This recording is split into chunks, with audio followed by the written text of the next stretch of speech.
রাধে রাধে।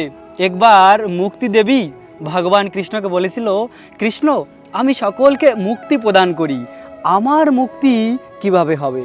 তখন শ্যামসুন্দর কৃষ্ণ বলেছিল, তুমি বৃন্দাবনের এই ব্রজরজ, বৃন্দাবনের ধুলি তোমার মাথায় লাগাও, তাহলে তোমারও মুক্তি হয়ে যাবে।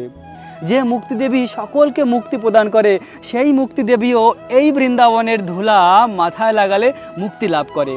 শ্যামসুন্দর কৃষ্ণ প্রতিদিন সকাল হলেই তার সখাদের নিয়ে এই ভূমিতে গোচরণ লীলা করেছে, আর এখনও রয়েছে এই ভূমিতে শ্যামসুন্দর কৃষ্ণের চরণ স্পর্শ, এই দুর্লভ চরণধুলি, এবং ব্রজ গোপিকাদেরও চরণধুলি রয়েছে বৃন্দাবনের এই ভূমিতে।